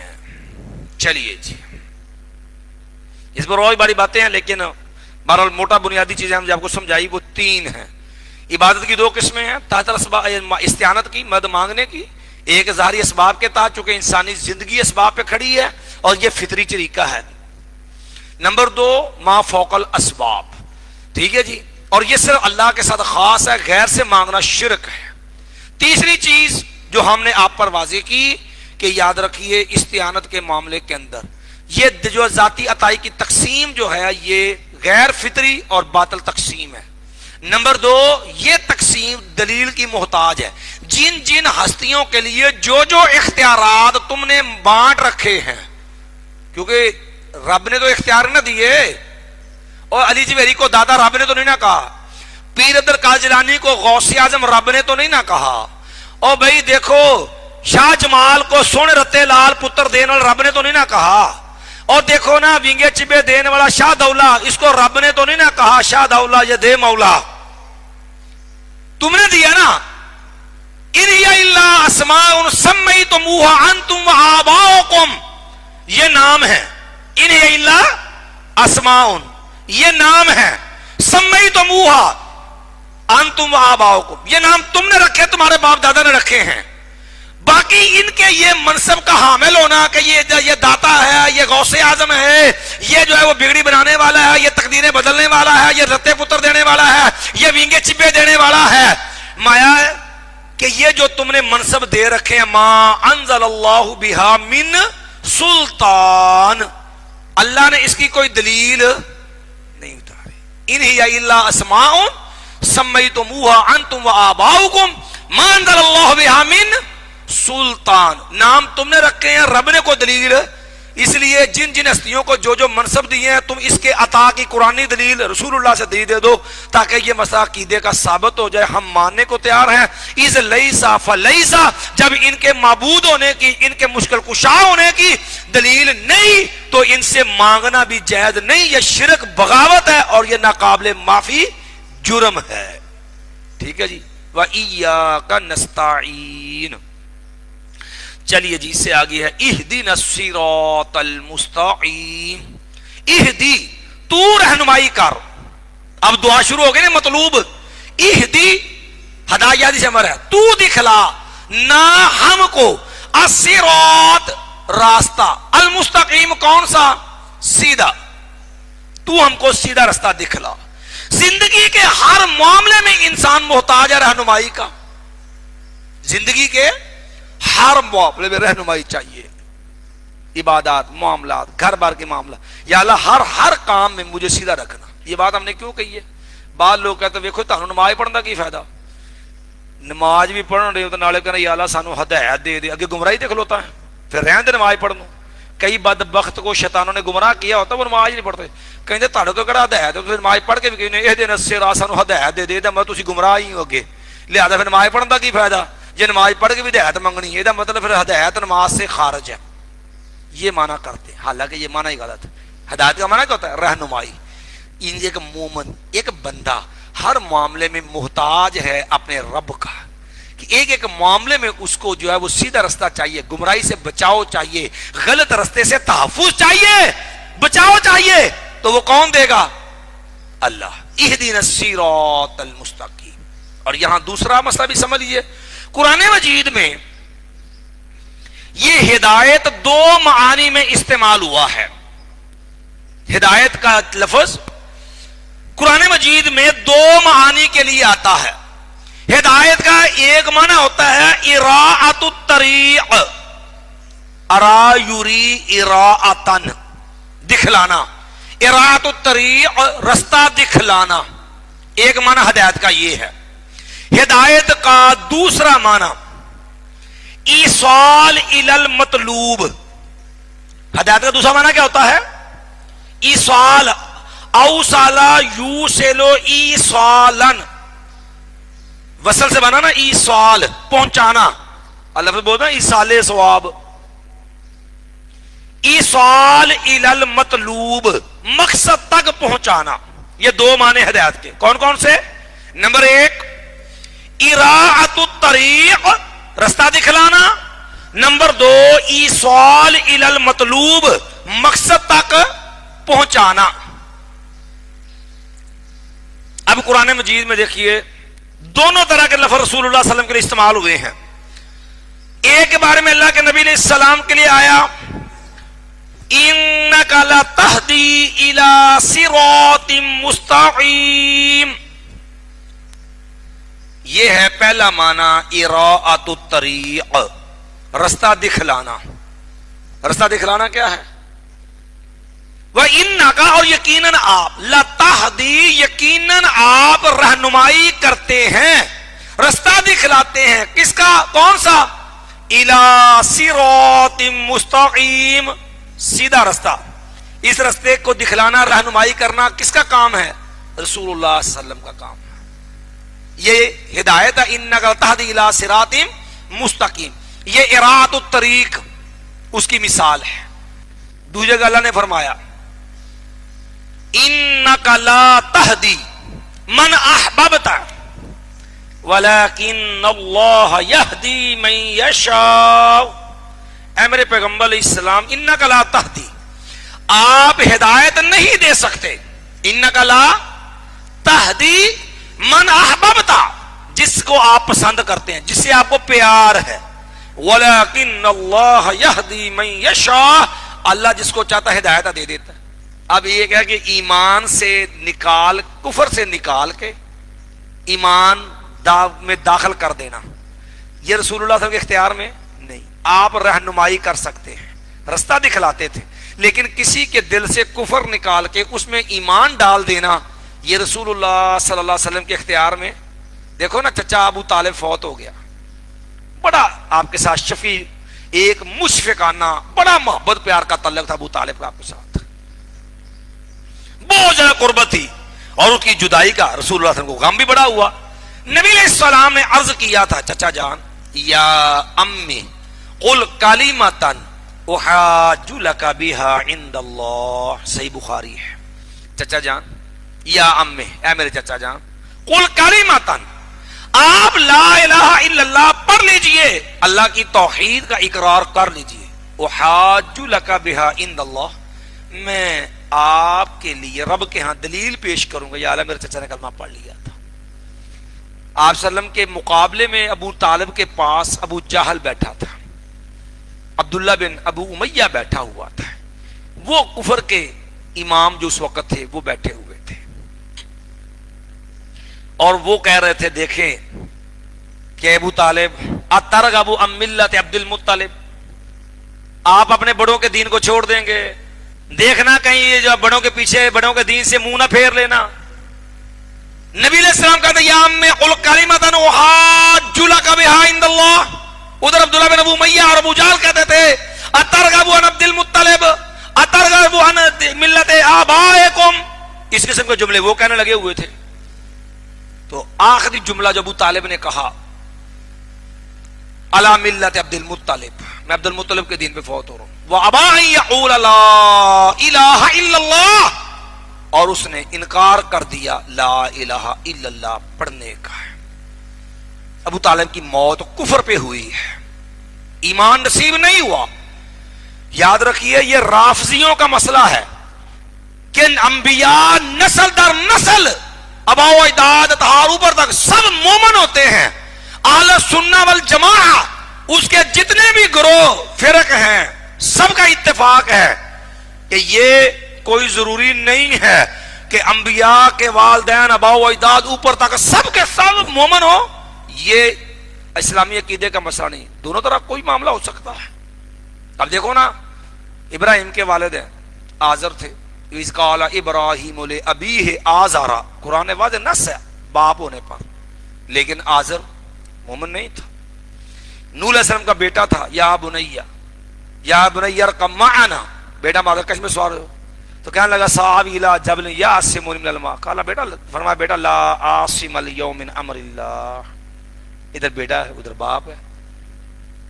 تو اس لیے قرآن و سنت کی نصوص سے اہل سنت والجماعہ کے اس موقف کے مطابق انبیاء کا نسل در نسل مومن ہونا کوئی لازم نہیں ہے۔ یہ روافض کا نظریہ ہے، اہل سنت کا نظریہ نہیں ہے۔ بات ہماری آئی تھی کہ ہدایت کے دو معنی، رستہ دکھلانا اور مقصد تک پہنچانا۔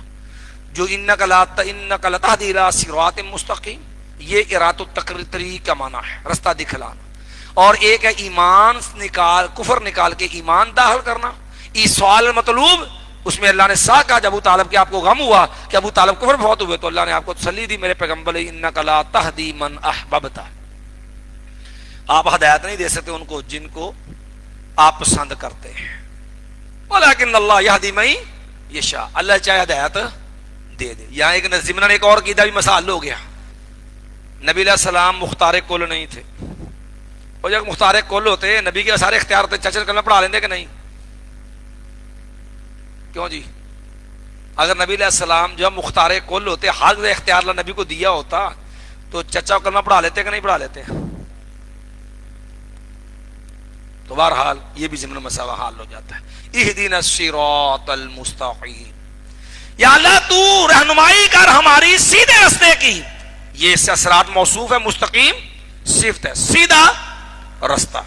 نبی صلی اللہ علیہ وسلم نے صحابہ کرام بیٹھے، آپ نے خط کھینچا، اس کے دائیں بائیں چھوٹی چھوٹی لکیریں لگا دی، درمیانے خط پہ ہمارا یہ سیدھا رستہ ہے، صراط مستقیم. یہ بائیں دائیں بائیں شیطان کے رستے ہیں، اور درمیانے رستے پہ انگلی پہ ہاتھ رکھ کے کہا ان ھذا صراطی مستقیما فاتبعوہ ولا تتبعوا السبل فتفرق بکم عن سبیلہ، کہ یہ میرا سیدھا رستہ ہے. اب صراط مستقیم کیا ہے؟ دیکھو، ایک ہے اسلامی شرعی صراط مستقیم، ایک ہے تحریک صراط مستقیم. یہ ہمارے ملک کا المیہ ہے. اہل بدعت آج سے نہیں، ہمیشہ سے یہ ظلم کرتے آئے ہیں کہ یہ لوگ اسلامی اصطلاحات پہ غاصبانہ قبضہ کر لیتے ہیں. معتزلی تھے نا، معتزلی بدترین گمراہ تھے صفات کے معاملے کے اندر بھی، لیکن اہل الحق و توحید انہوں نے نام رکھا ہوا تھا. حالانکہ حق کہاں تھا ان کو؟ حق جب وہ دور دور بھی نہیں ملتا تھا ان کے پاس. اب دیکھو مومنین کون ہے؟ لقد رضی اللہ عن المؤمنین، اللہ ایمان والوں سے راضی. کون ہے ایمان مومنین؟ کنے قرآن نے کہا؟ صحابہ کرام. لقد رضی اللہ عن المؤمنین ان اللہ اشتری من المؤمنین انفسهم واموالهم. اب قرآن صحابہ کو مومن کہتا ہے. ہمارے معاشرے میں صحابہ کرام کے بارے میں جن کے سینے بغض سے کفر سے بھرے ہیں، توہین گستاخی سے بھرے ہیں، انہوں نے اپنے لیے شعار رکھ لیا مومنین. جنہ کالا ٹبر ہے، شکلیں بھی کالیاں، سینے بھی کالے، دل بھی کالے، کپڑے بھی کالے، وہ کیا کہتے ہیں مومنین. اب قرآن مومن صحابہ کو کہے، اور یہاں ظالموں نے صحابہ کے دشمنوں نے اپنا نام کیا رکھ لیا. غاصبانہ قبضہ ہے کہ نہیں؟ اور سنت رسول اللہ کا طریقہ، جماعت صحابہ کرام کی ما انا علیہ و اصحابی، اہل سنت والجماعت کون ہوا؟ نبی علیہ السلام اور صحابہ کرام کے طریقے والا. اور ہمارے ہاں کیا ہے؟ کہتا جو گل نبی دی مننی نہیں اہل سنت اخوان دے کی مانے، جو بات صحابہ دی مننی نہیں ول جماعت اخوان دے کی مانے. ہمارے ہاں نہ قرآن لوگوں نے معیار بنایا، نہ رسول اللہ کو معیار بنایا، نہ صحابہ محمد کو معیار بنایا، اور یہ معیار اسلامی چھوڑ کے اپنا خود ساختہ امام کھڑا کیا، وہی کفر اسلام کا معیار بنایا. اس کی بنیاد پہ قرآن کا انکار کر دیا، حدیثوں کا انکار کیا، قرآن و سنت کی باطل طویلیں کی. نام کیا رکھ لیا؟ اہل سنت والجماعت. یارو یہ غاصبانہ قبضہ ہے لفظ اہل سنت کے اوپر. پہلے حنفی، کیڑا حنفی؟ پھر حنفی نے جی حنفی تو کہ بریلوی تے دیوبندی، پھر دیوبندی تے بریلوی پھر تقسیم. دیوبندی کیڑا؟ حیاتی کے مماتی. سنت کدھر گئی؟ بریلوی ہے تو بریلوی کیڑا؟ بریلوی رضا خانی بریلوی، یا تبرائی تے رافضی بریلوی. کیڑا بریلوی؟ تفضیلی بریلوی، تبرائی رافضی بریلوی، یا رضا خانی بریلوی. کیڑا بریلوی؟ پھر تقسیم ہے آگے. تو یہ چیزیں یہ غاصبانہ قبضہ ہے.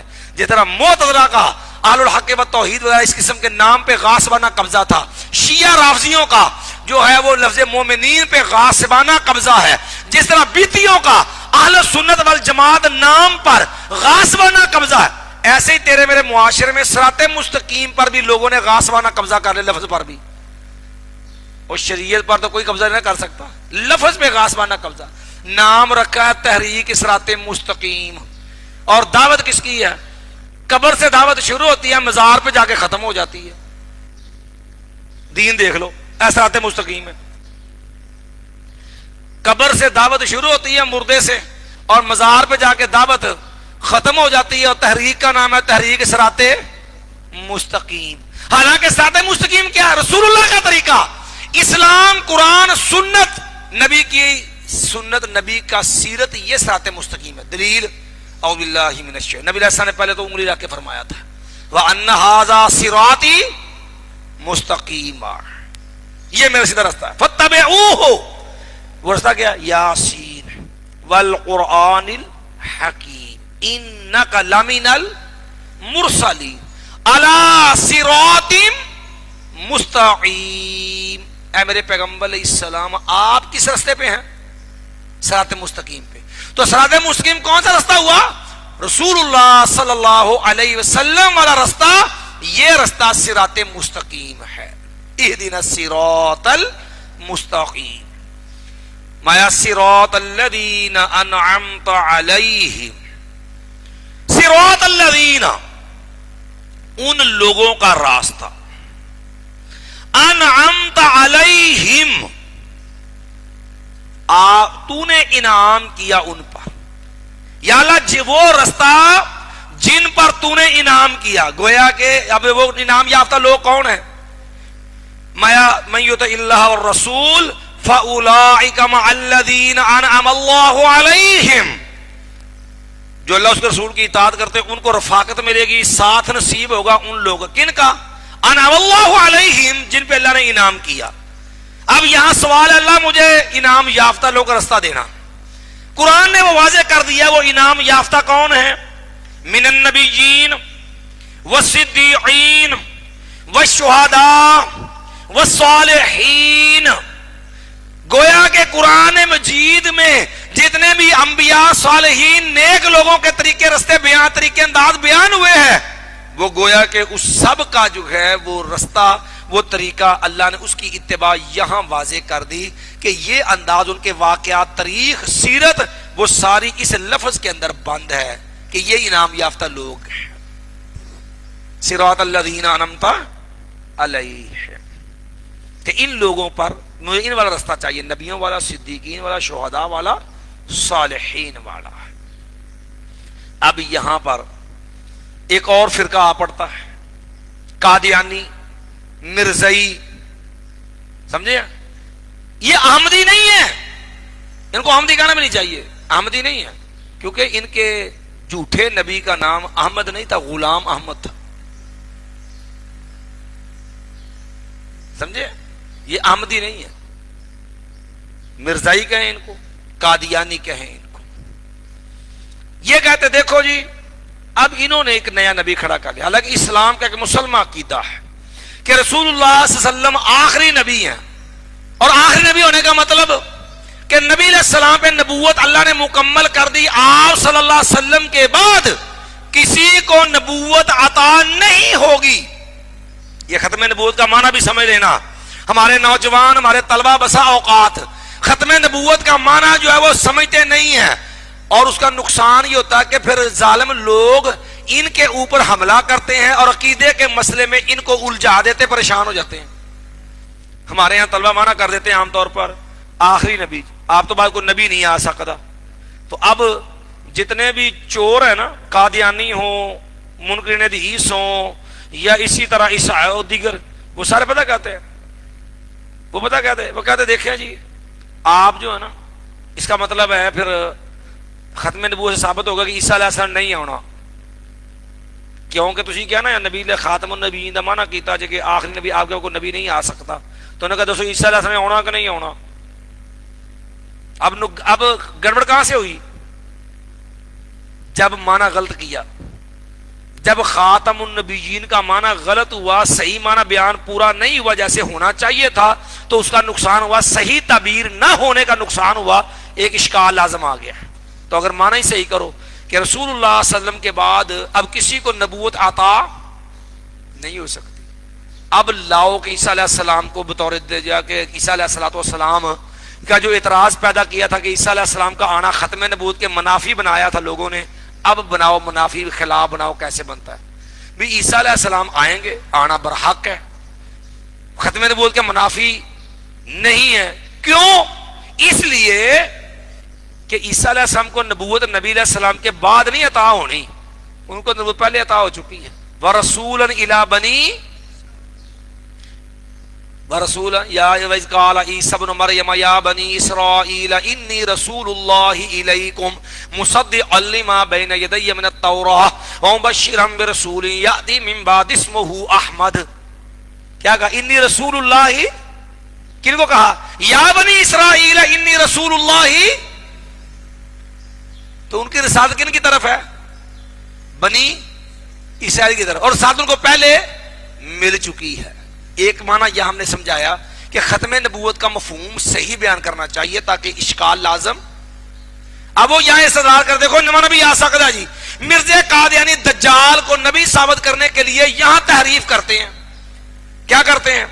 کہتے دیکھیں جی انعمت علی صراط الذین انعمت علیہم، ان لوگوں کا رستہ جن پہ تو نے انعام کیا. کہتے اب دیکھو ایک بندہ جو ہے وہ محنت کرتا ہے، دین کے اندر کوشش کرتا ہے، عبادات میں جو ہے وہ اجتہاد کرتا ہے، محنت کرتا کرتا بندہ صدیق بن جاتا ہے، شہید ہو جاتا رب دے رستے چ، صالحین درجہ پا سکتا ہے، تو نبی کیوں نہیں بن سکتا؟ نبی کیوں نہیں بن سکتا؟ اب بندہ پوچھ کے آتا ہے دیکھو جی بندہ صدیق بن سکتا ہے، شہید بن سکتا ہے، صالح، تو نبی کیوں نہیں؟ حالانکہ رب نے یہاں یہ دعا نہیں سکھائی کہ مجھے صدیق بنا دے، مجھے شہید بنا دے، مجھے صالح بنا دے، مجھے نبی بنا دے، یہ نہیں کہا. اللہ نے دوسرے مقام پہ یہ بات سمجھا دی ہے کہ او اللہ کے بندو ان لوگوں کا ساتھ ملے گا، ان کی معیت ملے گی. من یطع اللہ والرسول فاولئک مع الذین، یہ ان لوگوں کیا ہوگا؟ ساتھ. کن کے ساتھ ہوگا؟ انبیاء، صدیقین، شہداء، صالحین کے ساتھ ہوگا. نمبر 2، ایک تو اللہ نے یہ نہیں کہا کہ یہ بن جاؤ گے، اللہ نے ان کے ساتھ کی بشارت دی ہے. نمبر 2، اسلامی عقیدہ ملحوظ رہے، نبوت اور رسالت یہ وہابی عمل ہے، وہابی چیز ہے، یہ کسبی نہیں ہے. اللہ کی عطا ہے، بندے کی محنت سے حاصل ہونے والی نہیں ہے. نبوت اور رسالت انسان کا ذاتی کسب نہیں ہے کہ بندہ اپنی محنت کے ساتھ جو ہے وہ منصب حاصل کر لے. بندہ جناب محنت کرتا کرتا جناب ڈاکٹر بن سکتا ہے، انجینئر بن سکتا ہے، محنت کرتا کرتا وہ چیف آف آرمی سٹاف بن سکتا ہے. یہ دنیا کے عہدے ہیں جو محنت پہ کھڑے ہیں، یہ کسبی معاملات کہلاتے ہیں. نبوت اور رسالت کسبی نہیں ہے، نبوت اور رسالت اللہ کی عطا ہے، واقعی چیز ہے. دلیل اللہ اعلم حیث یجعل رسالتہ، اللہ اعلم حیث یجعل رسالتہ، اللہ کو زیادہ معلوم ہے، اللہ بہتر جانتا ہے کہ اس نے اپنی رسالت کہاں رکھنی ہے، کس کو منصب رسالت عطا کرنا ہے. تو شریعت نے جو عقیدہ دیا وہ کیا ہے کہ یہ نبوت اور رسالت یہ کسبی اپنی محنت پہ کمائی جانے والی چیز نہیں ہے، یہ وہابی چیز ہے، اللہ کی عطا پہ کھڑی ہے. یہ اللہ جسے چاہے اس کو یہ چیز عطا کر دے. ٹھیک ہے جی. صراط الذین انعمت علیہم، ان لوگوں کا راستے پر اللہ تو نے انعام کیا. یہاں ایک اور اشکال بھی ہے، وہ بھی حل کر دیں. کہتے دیکھو جی یہ جو ذاتی عطائی کی تقسیم اوپر گزری ہے نا، جس کا ہم نے کہا کہ یہ بے دلیل ہے، یہ عام طور پر اہل بدعت ایک ظلم یہ بھی کرتے ہیں.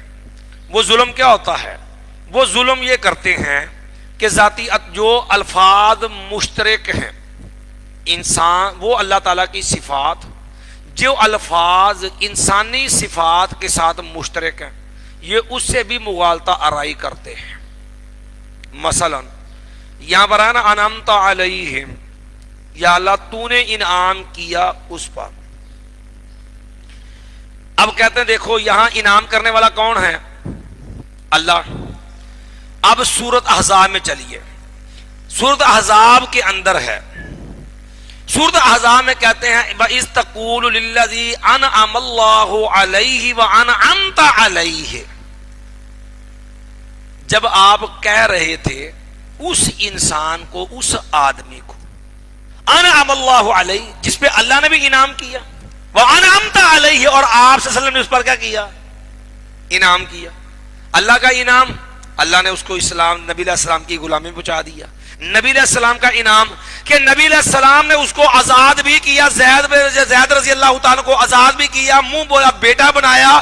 پھر اپنی پھپھی کے گھر سے اپنی پھپھی زاد زینب کا رشتہ لے کے دیا، اس کا نکاح کروایا اس کے ساتھ، ایک غلام کا زادے کے غلام آدمی کا ہاشمی خاندان میں نکاح کیا. یہ نبی علیہ السلام کو اس کے اوپر کیا تھا؟ انعام تھا کہ نہیں؟ اب یہ انعام ہے. اگر حقیقت میں جو حقائق جہاں بیان ہوئے تو کوئی اشکال نہیں ہے. لیکن وہ پنجابی جو کہتے نا, اردو کا محاورہ کہتا اندھے کو اندھیرے میں دور کی سوجی, اندھے کو اندھیرے میں دور کی ایک دیکھو اکھوں نظر ہوندا کوئی نہیں, وہ تو اندھیرے چ کھلوتا سی تے اس انے دا حال کی ہوئے گا. انہوں تو سورج بھی کھڑا کیتا ہو تو نظر کو نہیں آتا, وہ اندھیرے وچ ہی بڑیاں بڑیاں چھڑے تے اس کی گمراہی کا کیا کہنا. اب کیا کہتے ہیں, کہتے دیکھو انعام, ادھر اللہ کا ذکر اللہ نے نام کیا, ادھر رسول اللہ کا ذکر نبی اللہ نے نام کیا. کہتے معلوم ہوا انعام اللہ بھی کرتا ہے, انعام رسول اللہ بھی کرتے ہیں صلی اللہ علیہ وسلم. انعام اللہ بھی کرتا ہے اور نبی علیہ السلام بھی کرتے ہیں. تے کہتے ہون یہ تو شرک ہو گیا. کہتے ویکھو اللہ دا انعام کرنا ذاتی ہے تے نبی علیہ السلام دا انعام کرنا عطائی ہے. حالانکہ یہ ظلم ہے, یہ باطل تفسیر ہے, غلط انداز ہے. کیوں؟ اور بھائی اللہ تعالیٰ تو ہر قسم کا انعام کرتا ہے, اور اللہ تعالیٰ انعام میں کسی سبب کا محتاج. نبی علیہ السلام کو جو انعام کا ذکر ہے وہ انعام کیا ہے؟ غلامی سے آزادی, پھر اب بیٹا بنانا, پھر اس کو اپنے گھر سے اپنے خاندان سے رشتہ لے کے دینا, نکاح کرنا. یہ انعام ہے کس کے؟ نبی علیہ السلام کے. کس پر؟ زید پر. نبی علیہ السلام کے انعامات تحت الاسباب ہیں, اور اللہ تعالیٰ جو ہے اس کے انعامات جو ہوتے ہیں وہ ہمہ قسم کے ہوتے ہیں. یہاں ذاتی عطائی کی تقسیم کرنا بھی یہ ہیرا پھیری اور ظلم ہے, یہ دھوکہ ہے, یہ بھی حقیقت میں مبنی بات نہیں ہے. صراط الذین انعمت علیہم, ان لوگوں کا رسپا جس پر تو نے انعام کیا, غیر المغضوب علیہم. یہاں آپ نے ایک بات سمجھ لینی ہے, گرامر کی ایک بات ہے. اب انعام یافتہ لوگوں کا راستہ کون ہے؟ صراط الذین انعمت علیہم غیر المغضوب, وہ راستہ. یہ غیر المغضوب جو ہے, صراط الذین, صراط جو ہے صراط مضاف, الذین اس میں موصول ہے, انعمت علیہم, انعمت فعل فاعل ہے, علیہ متعلق ہے, جملہ ہو کر کے یہ الذین موصول کا صلہ ہے, اور یہ صراط مضاف کا مضاف الیہ ہے, یہ بنے گا موصوف. یہ غیر المغضوب ہے نا, گرامر کے اعتبار سے اس کی دو حالتیں ہو سکتی ہیں. گرامر کے اعتبار سے اس کی دو حالتیں ہیں. نمبر ایک کہ اس کو آپ بنا لو موصوف, صراط الذین انعمت علیہم کیا بن جائے گا؟ موصوف. اور غیر المغضوب علیہم ولا الضالین اس کی صفت ہو جائے گی. ترجمہ کیا بنے گا؟ صراط الذین انعمت علیہم, ان لوگوں کا راستہ کہ تو نے انعام کیا ان پر. ایسا نہ راستہ ان لوگوں کا, ایسا راستہ نہ ہو جس پہ غضب ہوا ہے, اور نہ ایسا راستہ ہو جو گمراہوں کا ہے. اللہ نہ مغضوب علیہ لوگوں والا راستہ, نہ ضالین والا راستہ. یہ اس کا صحیح ترجمہ یہ ہے. یا دوسرا طریقہ اس کا یہ ہوتا ہے, لیکن اس پہ ایک اعتراض آتا ہے گرامر کے اعتبار سے. وہ اعتراض کیا ہے؟ اب دیکھو صراط مضاف, اللہ زینہ موصول صلہ ہے نا پورا جملہ, تو یہ صلہ ہو جاتا اللہ زینہ کا. تو اب یہ ہو گیا مضاف مضاف ہے, اور اضافت معرفہ قسم ہے, یہ معرفہ ہے. صراط اللہ زینہ کیا ہے؟ معرفہ. اب یہ موصوف ہم نے بنایا, اور غیر المغضوب علیہم کو, اس کو ہم نے کیا بنایا؟ صفت. یہاں اعتراض کیا ہے؟ پہلے اعتراض سمجھ لو. عربی زبان کے اندر کچھ لفظ ایسے ہیں جو مضاف ہونے کے باوجود نکرہ ہوتے ہیں. مثال کے طور پہ لفظ نحو, لفظ مثل, لفظ غیر. نحو, مثل, غیر, یہ ایسے الفاظ ہیں, ایسے اسم ہیں مضاف ہونے کے باوجود بھی یہ نکرہ ہوتے ہیں. جیسے اسم منصوب ہوتا ہے, اس میں منصوب میں بھی اضافت ہوتی ہے, لیکن اس میں منصوب باوجود اس کے کہ اس میں اضافت پائی جاتی ہے. لاہوری, اور لاہور شہر ہے نا, تے لاہوری لاہور دا رہن والا, لاہور مضاف تے یا مضاف, لے معرفہ ہے کہ نکرہ ہے؟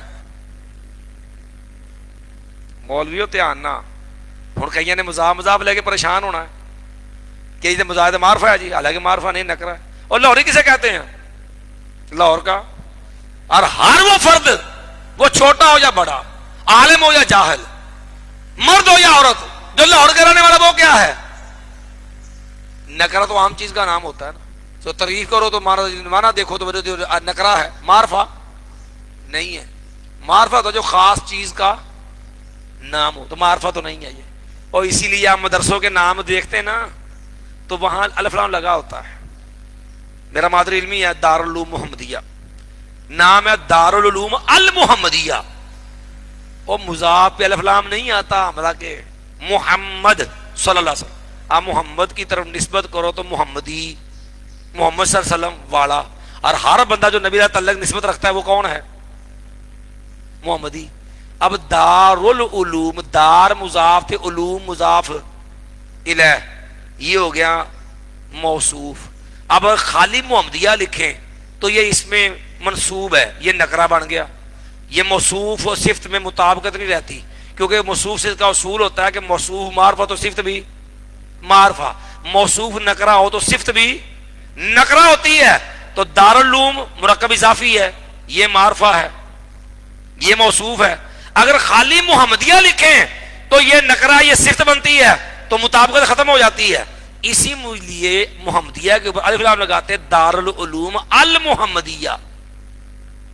اسی طرح آپ دیکھ لیں مدینہ شریف الجامعۃ الاسلامیہ، الجامعہ الاسلامیہ، الجامعۃ الرحمانیہ، الجامعہ الرحمانیہ ہے۔ الف لام کیوں لگا ہے؟ کہ یہ جو اسے منصوب ہوتا ہے یہ مضاف ہونے کے باوجود بھی نکرہ ہوتا ہے، معرفہ نہیں ہوتا۔ اس طرح لفظ مثل، لفظ نحو، لفظ غیر، یہ اسماء بھی ایسے ہوتے ہیں کہ باوجود مضاف ہونے کے یہ کیا رہتے ہیں؟ نکرہ۔ اب اعتراض آ گیا، صراط الذین، یہ تو مرکب اضافی ہے، یہ موصوف بنایا ہم نے، اور غیر المغضوب یہ مضاف مضاف لہ ہے، تو غیر باوجود اضافت کے کیا ہوتا ہے؟ نکرہ ہوتا ہے۔ تو پھر اگر ہم اس کو موصوف صفت بناتے ہیں تو اعتراض پیدا ہوتا ہے کہ موصوف معرفہ ہے، صفت نکرہ ہے۔ اس لیے بات تو اس کو کہتے ہیں کہ یہاں تخصیص کر لیتے ہیں، بعض اس کو پھر بدل بناتے ہیں کہ صراط الذین جو ہے یہ مبدل من صراط الذین انعمت علیہم، اور یہ اس سے کیا ہے؟ غیر المغضوب، اس سے کیا ہے؟ بدل ہے۔ یہ زیادہ تفصیل آپ نے تفسیر بیضاوی پڑھی ہوگی اگر کسی نے، تو تفسیر بیضاوی کے اندر بھی امام بیضاوی رحمہ اللہ نے بھی یہاں اعتراض اٹھا کے اس میں کافی تفصیلی بحث کی ہوئی ہے۔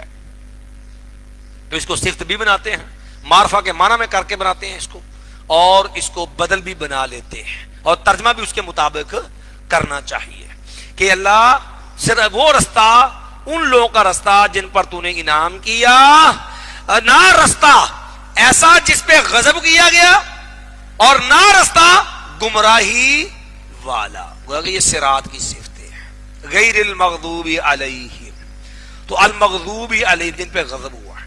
اب قرآن مجید کو دیکھیے، مغضوب علیہ کون ہے؟ اللہ تعالیٰ نے یہودیوں کا ذکر کیا سورۃ البقرہ میں، فباؤوا بغضب علی غضب، وہ اللہ کے غضب در غضب کا شکار ہوئے۔ قرآن مجید نے اللہ تعالیٰ کے اس جو ہے وہ عذاب ناراضگی کا مصداق قرار دیا، کن کو؟ یہودیوں کو۔ قرآن مجید کی آیات پڑھیں تو مغضوب علیہ کی تعیین کرنے کے لیے قرآن سے یہ واضح ہے کہ یہ مغضوب علیہ کون ہیں؟ یہودی لوگ ہیں۔ اس طرف وباؤوا بغضب من اللہ، وہ لوٹے کس چیز کے ساتھ؟ اللہ کے غضب کے ساتھ۔ یہ دونوں آیتوں کا سیاق و سباق پس منظر آپ اس کو پڑھ لیں، یہ یہودیوں کا ذکر ہو رہا ہے۔ یہ دونوں آیتوں میں مغضوب جن پہ اللہ کی غضب والی وعید نازل ہوئی، اس کے مصداق کون ہیں؟ یہودی۔ اور الضالین، سورہ مائدہ میں آپ جائیں گے تو الضالین کے حوالے سے آپ سورہ مائدہ پڑھ کے دیکھ لیجئے، اس کے اندر اللہ نے عیسائیوں کا ذکر کیا، مَا وَلَا تَتَّبِعُوا أَهْوَاءَ قَوْمٍ قَدْ ضَلُّوا مِنْ قَبْلُ وَأَضَلُّوا كَثِيرًا، ان لوگوں کی خواہشات کی پیروی نہ کرو قد ضلوا من قبل، جو اس سے پہلے کیا ہو گئے؟ گمراہ ہو چکے. وَأَضَلُّوا كَثِيرًا، اور انہوں نے بہت زیادہ لوگوں کو. آپ سیاق و سباق میں دیکھ لیجئے اس گمراہی کے مصداق جو ہے وہ کون سا گروہ ہے؟ عیسائی. اس گمراہی کا مصداق کون ہے؟ عیسائی ہیں. تو قرآن مجید بھی اس بات کی تعین کرتا ہے کہ جو ہے کہ قرآن مجید کے سیاق و سباق میں ہم دیکھتے ہیں تو مغضوب علیہ کا مصداق یہودی اور ضالین کا مصداق. اور جامع ترمذی میں حدیث ہے، رسول اللہ صلی اللہ علیہ وسلم سے پوچھا گیا کہ یا رسول اللہ المغضوب علیہم ہم الیہود اور الضالین ہم النصارى، کیا یا رسول اللہ صلی اللہ علیہ وسلم اس سے مراد یہود و نصارہ ہے؟ میں تو فمن، تو اور کون ہے؟ تو نبی علیہ السلام نے بھی مغضوب علیہ یہودیوں کو اور ضالین قرار دیا کن کو؟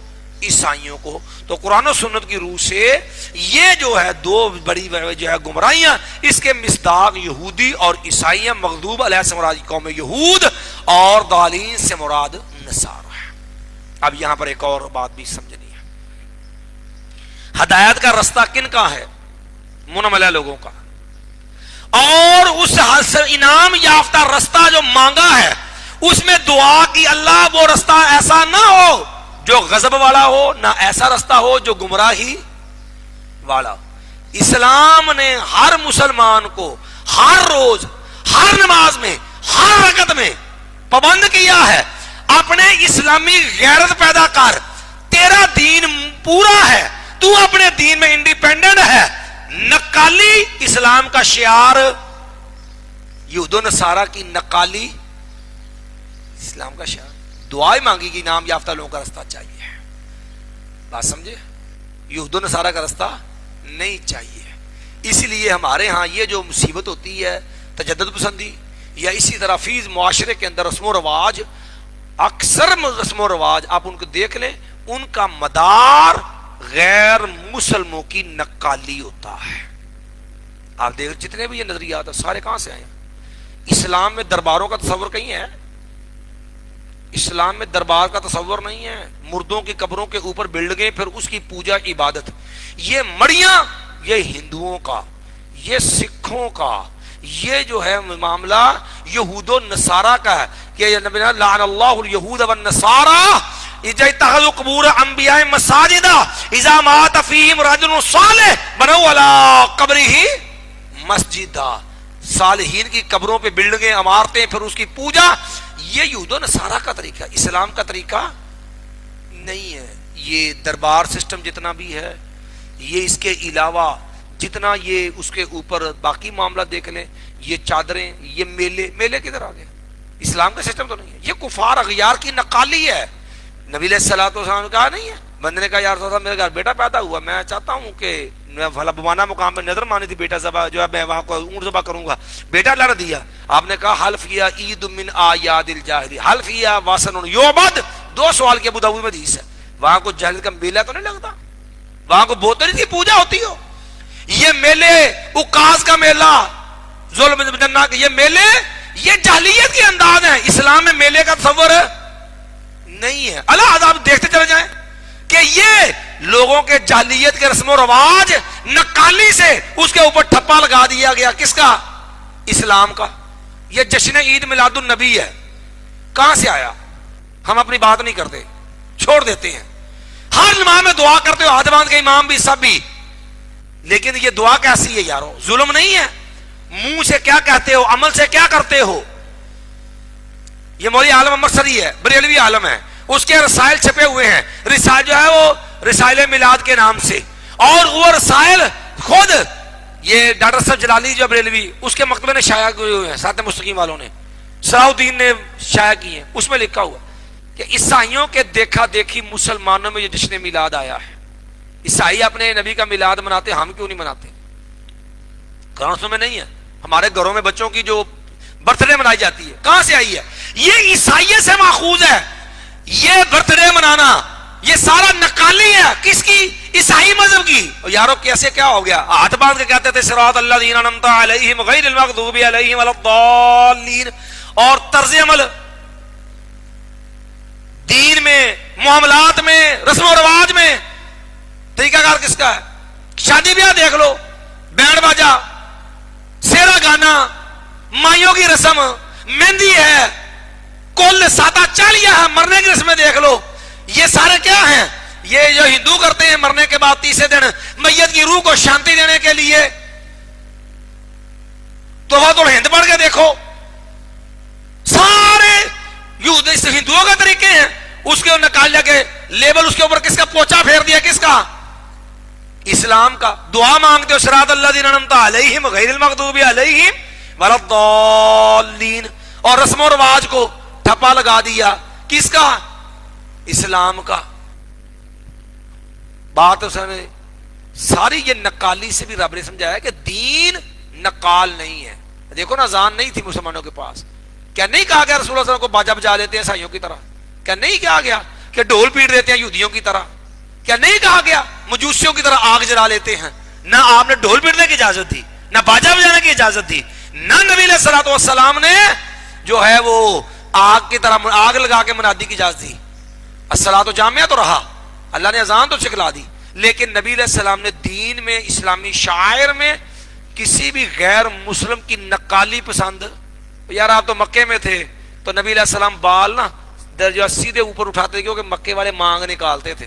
مدینے میں گئے تو یہودی کو دیکھا، یہودی جو تھے وہ مانگ جب وہ بال صدل کرتے سیدھے بال اوپر اٹھاتے تھے. نبی صلی اللہ علیہ وسلم نے مدینہ میں جا کے درمیان سے مانگ نکال کے یہودیوں کی مخالفت کی.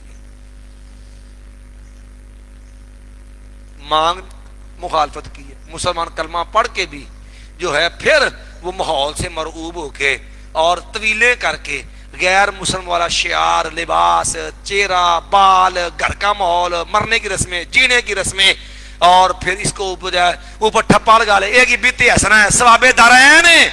یہ بے وقوفی ہے کہ انسان اپنے آپ کو دھوکہ دیتا ہے. یخادعون اللہ والذین آمنوا وما یخدعون الا انفسهم بحمدک اشہد ان لا الہ الا انت استغفرک واتوب الیک. یہاں تھوڑی سی بحث رہ گئی ہے آمین والی، وہ انشاءاللہ کل سے کریں گے.